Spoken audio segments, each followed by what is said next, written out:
يخسفون جداري على رؤوسنا. امشي ذكوره، هذا بيتهم مو؟ شنو السالفة ولا يطول مجال بس. شنو السالفة؟ صار ساعة لما دزيت البنات على 8 قيمة، وانه بيت ابو محمد شلون مسوين قيمة طيبة؟ اي هذن اجين البنات هم زين.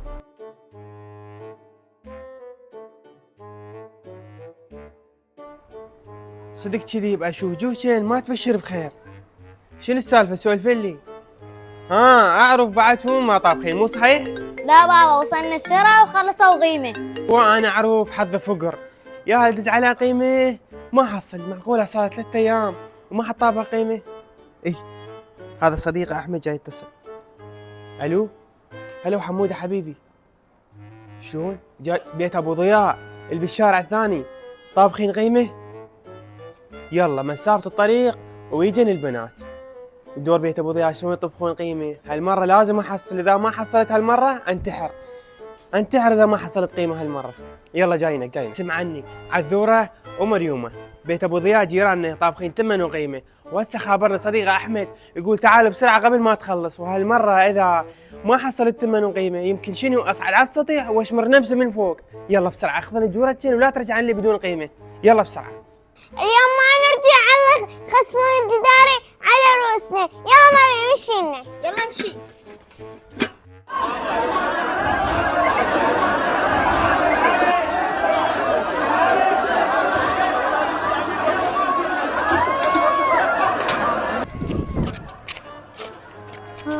راسي. شنو السالفة ولا يطول مجال بس انا عندي فكرة، راح اطفر من السياجة مالتهم اليوم ما ارجع الا تسجل القيمة.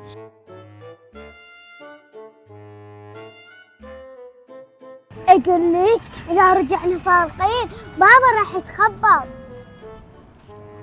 شوفوا هاي البنات حصلت 8 قيمة، احنا حظنا فقر.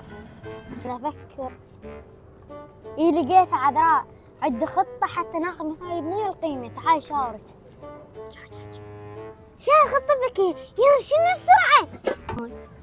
اقول لك يا بنية تراوسيني بجدرك، هاي متروس قيمة ترس اكثر من هذا. يلا ما يخالف موافقة الطنية.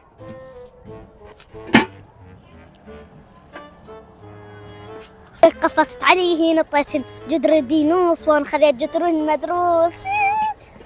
شو هذول قفصن علي. هذا شارع ابو ضياء، هذا الشارع الثاني، ليش تاخر؟ صار ساعة شكو صار ساعة. اي هم زين ذني اجن.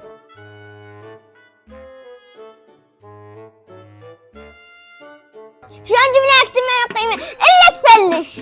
اعرف بيجن بنات شاطرات، بالله خلي اشوف، خلي اخذ جدر مريومة. اوه عاش تيدك والله عاش تيدك، عاش الزمين.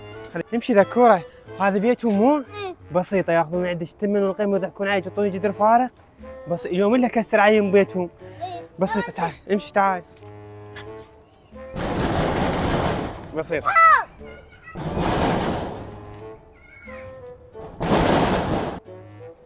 هذا من جاي تقبع؟ هلا ابو حميد، استريح حبيبي استريح جوا، شنو السالفة؟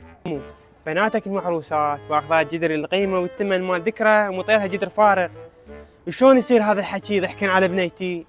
لا حبيبي ابو حميد، بناتي ما يسوون هيك، اصلا بيت ابو ضياء بالشارع الثاني هم طابخين 8 قيمة، فراح نجامل من عندهم. يعني انا زلمة كبرنا تكذبني؟ بس والله انت عيب عليك هذا الحكي. ابو حميد اشو ما تعرف السولف، ترى يجيب بالجدر والا خسف على راسك، اخذ بنتك وروح منها بسرعة. هيك الحكي مو؟ بسيطة ما كبسط معناتها. تعال